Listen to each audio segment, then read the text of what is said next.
Welcome to this L Monitor Pro question and answer webinar with L Monitor Israel Columnist Ben Caspit and State Department Correspondent Elizabeth Hagedorn. We're going to be talking about developments this week in Israel, including passage of a controversial judicial reform bill and U.S.-Israel relations, which now again seem focused on accelerating the process for Israel-Saudi normalization, given the visit of top White House officials to the kingdom this week. I'm Andrew Parasolidi, president of Al Monitor. You can submit your questions directly for Ben and Elizabeth to the Q&A function on Zoom. Let's get started. Ben, the judicial reform bill, tell us exactly what it does and what do we expect to happen next? We've been reading that those demonstrations are going to continue on the streets in Israel. And we also see that Israeli reservists, you've written about this, are saying they're not going to serve because of what's been passed. What is going to happen? First, thank you, Andrew, for having me, and it's a pleasure as usual. And what is going to happen in Israel? This is a very good question. No one knows, but the judicial reform bill was introduced to the public by the Minister of Justice 5 or 6 days after this government was sworn in Knesset, and it was stopped by this huge demonstrations that are going on now for 30 weeks in a row, once or more times a week, and we are seeing hundreds of thousands of Israelis from a population of 9 million going to Jerusalem, demonstrating, shouting their guts off, and it worked. Now what the government is doing is trying to do it by slices. We call it the salami system. Salami is a sausage, and you cut it by slices. And what happened on Monday in the Knesset, in the vote of 64 against nothing, because opposition walked away, is a basic law that actually is blowing, or it's a major blow for the ability of the Supreme Court to use the reasonableness standard as a reason to cancel decisions, appointments, and laws of the government. This was one of the tools of the Israeli Supreme Court to be the regulator, or to see, or to be the second branch of power in Israel. Right now, they want only the government will have the ability to decide, to appoint, etc. In Israel, we don't have constitution, we don't have checks and balances. The executive branch, the government, is controlling the Knesset, the parliament. The only thing we have is the Supreme Court. And this law hurts the ability of the Supreme Court actually to do something. So many Israelis feel that this is the way. It's not yet the end of democracy, but the way to the end of democracy. And we all fear what is going to happen next. And what is on the agenda is, for example, changing the system of nominating Supreme Court judges. Right now, there is a very good system, a committee, and the two sides have a veto. The judges, we have 3 judges there, and then the government, 3 government ministers, etc. They want the political coalition to control this as well. And this will actually kill the government. Another bill that we have ready is to split the Attorney General into 2. Actually 2 separate people, and this will enable Netanyahu to nominate a new Attorney General that will be able actually to finish his trial in Jerusalem. Anything you can imagine is possible. But, and I will conclude with this, right now we see in the Likud the beginning of a rebellion. My colleague Amit Segal and myself, we just interviewed Yuli Edelstein, a senior Likud Knesset member, is the head of the security committee in the Knesset, saying, listen, people, it is over. Don't count me on the next stage. I will not vote automatically. We need to get broader agreement from all the sides in the House. We see and hear such voices from other Knesset members, from Minister of Defense Yoav Gallant, from David Bitan, from Minister Ofir Akunis. So there is hope that we just saw the final, the first and last step of this reform, but I will not count on it. It can also be a spin by the very talented spinner named Benjamin Netanyahu. Let's calm the public. We want to dissolve the demonstrations. Let's say that it is over. We will go to the vacation of the summer, come back in the winter, and start it over all over again. Ben, I want to pick up on what you wrote about again today for Al Monitor regarding Israeli reservists. General Kurilla, the head of CENTCOM, is in Israel. You're reporting that some of his concerns are that the role of the reservists and how the security forces in Israel are reacting to this bill. How serious is that concern given the security threats that Israel faces? First, I have to say that it's the first time in history that the Americans that are very troubled all the time what's going on with Israel, with the IDF. Do the Israelis planning a strike on the Iranian nuclear infrastructure, etc. We saw it during the years. We saw it in 2011, 2012, when the administration sent Israel a weekly messenger. It was either a general or a minister to keep in touch.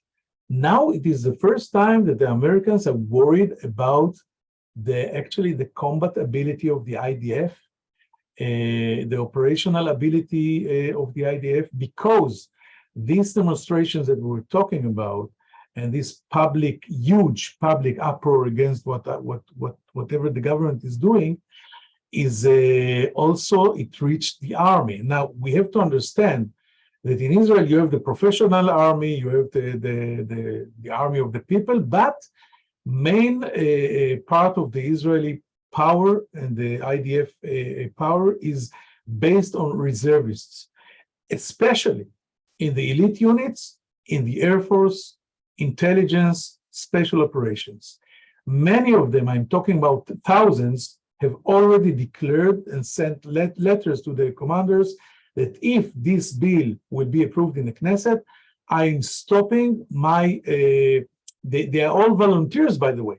They are not obliged by the law, they don't have to come, but all of them are coming. This is an Israeli miracle and a unique system, and it works. Whenever 4 F-15s or F-16s or 8 airplanes are flying somewhere in Syria or anywhere else and striking targets, at least half of the pilots are reservists, and because they are more experienced, they are the leaders of these strikes. And imagine right now the Israeli Air Force is struggling.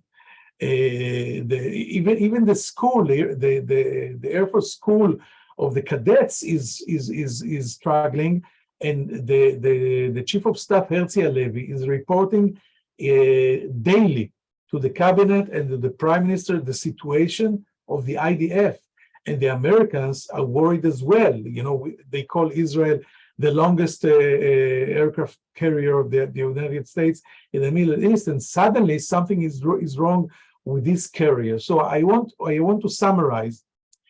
The IDF is still very strong and capable right now, but if this process goes on, the fact that these reservists are not coming, you know, they come once a week.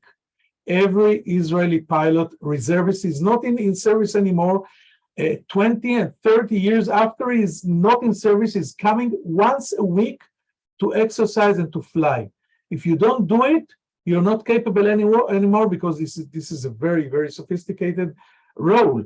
And I spoke with one of them. He told me, imagine the Los Angeles Lakers before the final game of the series of the championship.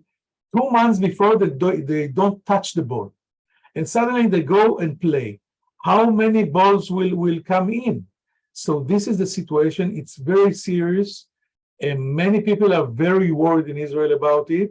And the question is, what is going to happen next? Because if the government will come with more bills, it can get worse. I want to bring Elizabeth in here as well to talk about this from the U.S. perspective. A reminder to those watching and listening to get your questions in via Zoom on the Q&A function. Elizabeth, you wrote this week about how President Biden has walked a tightrope in dealing with the reform bill. And how has this all played out based upon your contacts in Washington? What has President Biden done with regard to the bill? What do you think he will continue to do? And we've also noticed that it seems that the administration has turned its attention back to Israel-Saudi normalization.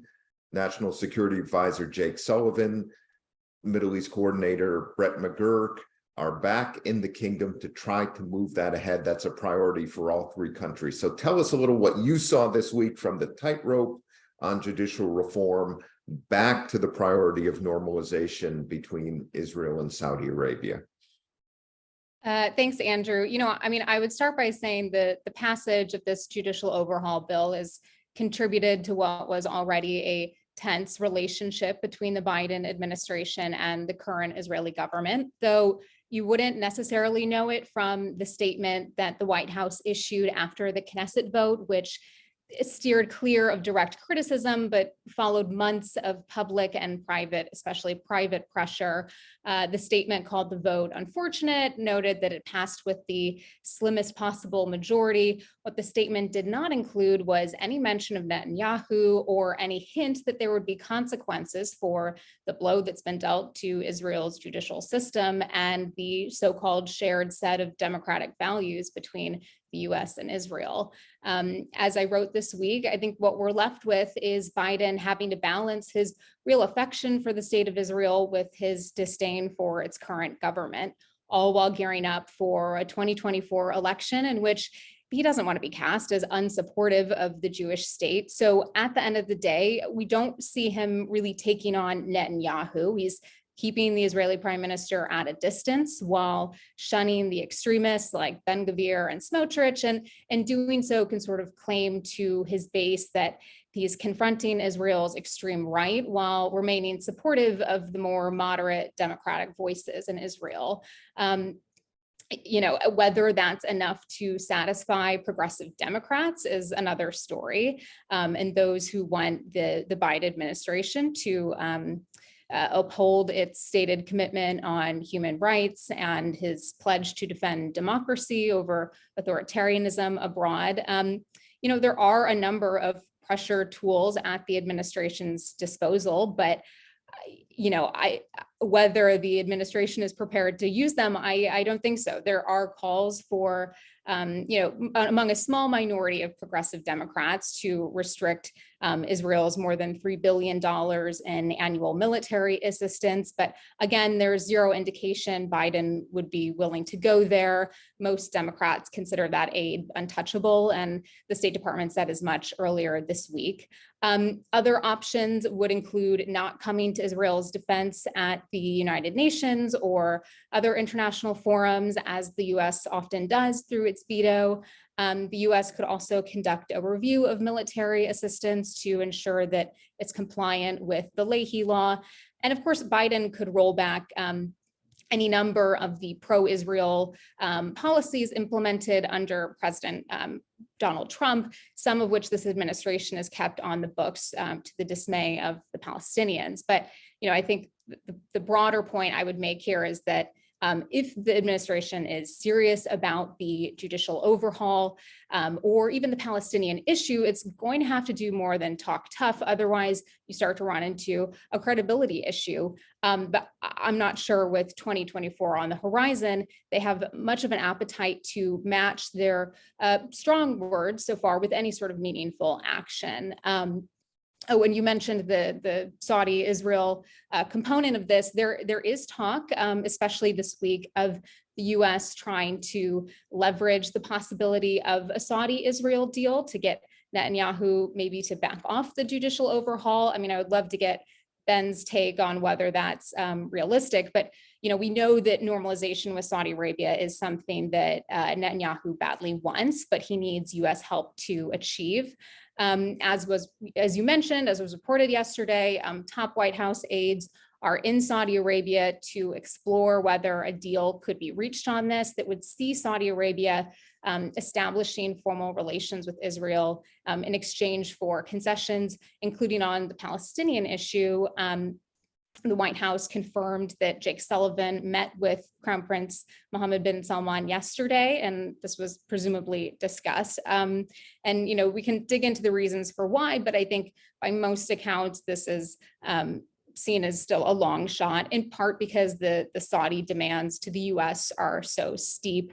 The most somewhat far-fetched among them would be this idea of a NATO-like mutual security pact. Now, that might just be their opening gambit, and for a deal that would be historic between Saudi Arabia and Israel, and also a major foreign policy win for this administration, which is, I think, why partly why we're seeing this push.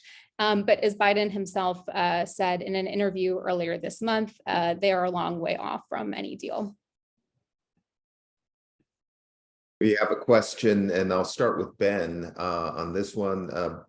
Ben, Biden appears to be going big on Saudi-Israel normalization, as Elizabeth just laid out. What are the prospects of progress on normalization causing a reshuffle in Israeli politics and incentivizing the formation of a broad-based unity government? Is that realistic?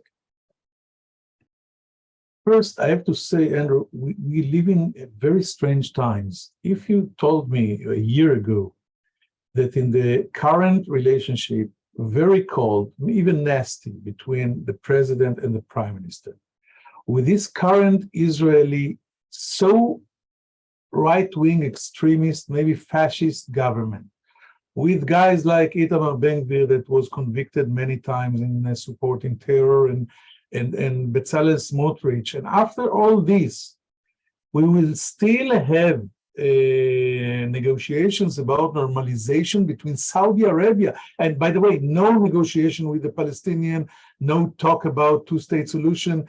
It is totally weird, but I think the reason is that the three sides have the same interests. Everyone needs it for his own cause. The president has election, the Saudis need nuclear, civil nuclear, etc. And Netanyahu needs badly an achievement that will make him again the number one leader, the league of its own, like he was talking about himself in the past.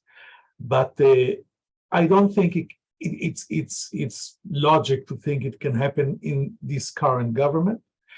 And this brings me to a question. When you ask Benny Gantz, and I did it many times, will you do it for the state of Israel? Get rid of the extremists, make peace with Saudi Arabia, maybe even finally have constitution to Israel, many other achievements. He says, no way. I did it. He did it before. He had the government with the parity, the first parity government with Netanyahu. They signed a document, and 5 minutes later, he was stabbed in his back, and he almost lost his political life. When you tell him, listen, maybe Yair Lapid will come with you, be together, so you will watch each other, he's saying, okay, let Lapid go first, I will come 2 months after. So it looks very, very unrealistic.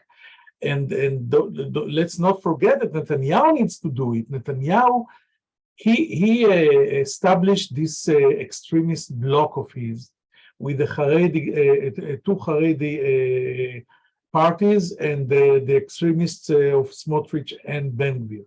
And he needs them for his political lifeline against the trial and against the rest of the world. So if he's start to talk, if you will only talk about a free shmish, like we say, or throwing them away and bringing the other parties in the first minute, he is losing his block, and he's now a hostage of Gantz and Lapid. So if you talk politics, it looks almost impossible. But in Israel, there is nothing impossible. We hear Minister Gallant talking loud and clear about the need of Israel to have such a government. And it's true, Israel needs such a government. The question is, will the situation be bad enough in order to awake all these leaders I was talking about, and to convince them to think about the state first and their political future second? And I'm full of doubts if it can happen. I have a question for both of you, but let me start with Elizabeth. One of the levers at President Biden's disposal is a White House visit, meeting with Netanyahu. We have heard this week, well, they spoke last week, and following that, the reports were that a visit might be in the cards, but not necessarily a White House visit. Netanyahu said on ABC yesterday that they talked about a White House visit. Press Secretary Karen Jean-Pierre said they talked about a visit. The details are to be worked out. So Elizabeth, let me start with you. Tell us a little about the politics of the White House call, which seemed to be a long time coming, and now a White House visit, which is still a work in progress, even though the Israeli president, President Herzog, did indeed meet with President Biden last week. Yeah, who's to say? I mean, so much can happen between now and the fall when this meeting is apparently going to take place. I think we don't know. I think, as you mentioned, pointedly, the White House has said little of where or when this would happen, leading many to speculate it would happen on the sidelines of the UN General Assembly in September. Netanyahu yesterday told ABC that Biden invited him to the White House. Then you had the administration sort of push back on that. I mean, I do think we'll see a meeting between the two men by the end of the year. I'm inclined to think that Biden is ready to get this over with and move on from the sort of will they, won't they, that, you know, almost consume the conversation around Herzog's visit. And also you have the obvious sort of criticism or question of, you know, Biden sort of having to explain holding a state visit for Modi amid grave human rights concerns in India, fist bumping with the Saudi prince he pledged to make a pariah, but not welcoming the Israeli prime minister to Washington. So love to get Ben's take as well, but I think much will depend on really just how these next few weeks and months of civil unrest and debate unfold in Israel. Ben, let me bring you in on this one, and just to expand on the question just a bit, to say, you know, Biden and Netanyahu have a decades-long friendship and relationship. Both you and Elizabeth have written about this. How much does it matter to Netanyahu and in Israeli politics that Netanyahu gets a White House meeting, that Netanyahu has that clear channel with Biden, even though the U.S.-Israel relationship on the strategic issues seem to be in a very good place? Once, not long ago, if an Israeli prime minister was getting into trouble with the American president, he lost the election. It happened to Yitzhak Shamir with President George Bush Sr.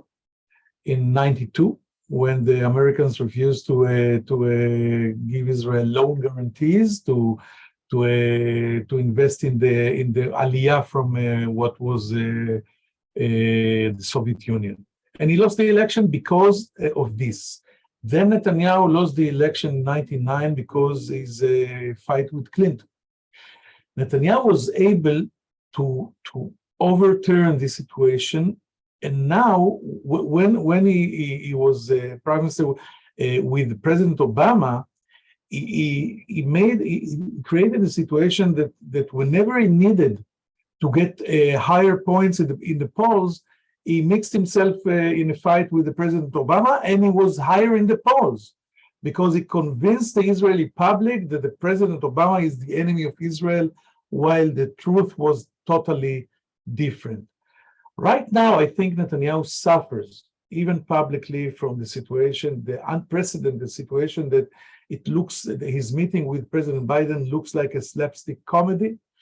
And he said, when the Prime Minister is saying in his voice, not a leak, anonymous leak, that the meeting was supposed to be in the White House and the White House spokesman is not confirming it, you can learn something about the mutual trust between the sides. But I think Netanyahu knows that if he wants a meeting in the White House, not in a corridor in the UN, he needs to earn it. And every time the Americans think that he's going to earn it, he spoils it. Like the story about the cow with a bucket of milk that in the last second she kicks it and everything is spilling. The same here. Right now, this bill that was passed in the Knesset was a major blow to the Americans. And after they silenced Netanyahu's son, Yair, that was smearing the White House almost on a daily basis, I heard a radio interview of Netanyahu's brother, Dr. Ido Netanyahu, that hinted that he's not sure that the president is mentally fit. So it was under the radar, etc. But the relationship are so tensed, and the questions are so heavy that every minute that passes without a real meeting, like President Herzog just got for himself, is a disaster for Netanyahu. By the way, what we call the smear machine of Netanyahu is now aiming at the President Herzog. First time they see him as the enemy of the Prime Minister. He was in Washington, maybe was not invited to Washington, etc. And it is only the beginning of this saga. Elizabeth, a question for you. You mentioned today and also in your article about the U.S. presidential election, how much of American politics and presidential politics plays into the Biden administration's approach to Israel. And I just note here, a Gallup poll back in March, I think that's the most recent Gallup poll, indicates that American support for Israel remains high at 68%, although there has been a dip among Democrats. Help us understand what may be happening in American politics regarding American policy towards Israel. Definitely. And I'm glad you mentioned that poll, because Israel, of course, still enjoys overwhelming support in Washington, and will continue to in the short term. But I think over the long term, we are seeing kind of a erosion of that support, or maybe perhaps greater sympathy for the Palestinians among younger Democrats. So as was seen in that Gallup poll. So that's something interesting to watch. I think as far as how elections factor into Biden's approach to this issue and U.S.-Israel relations more broadly, I think that's definitely at play here, and was driven home by Congresswoman Jayapal's now walked back comment about Israel being a racist state. We saw the divisions that emerged in the Democratic Party over that. So, on the one hand, you have Republicans who are accusing Biden this week of undermining Israel. And on the other, you have some Democrats who want him to go further, just, beyond these strongly worded statements delivered via his press secretary and Thomas Friedman. But I think the White House is loath to give Republicans any ammunition to cast them as hostile to Israel. And we're already seeing 2024 hopefuls like Mike Pence and Ron DeSantis accuse Biden of meddling in Israel's affairs. So to answer your question, how this is factored into the White House response this week, I think it's entirely possible that the sort of non-invite invite to Netanyahu was in some way motivated by the stir caused by Jayapal's comments and all of this discussion, those comments having come just days before Herzog's visit, and that Republicans were quick to condemn and politicize. Ben, question back to you. How fragile is the situation in the West Bank? And how could that impact U.S.-Israel relations and the internal situation in Israel? I think it is fragile as it can get. And one proof is that after this military operation in Jenin a few weeks ago, we start hearing that the IDF will have to go back into Jenin. The reason they are doing it is to keep the ability to go in and stop a suicide bombing somewhere when you know it is going on to happen. And every time you leave the place for 2 or 3 weeks, the Palestinian authorities is moving out. The ability of the Abu Mazen's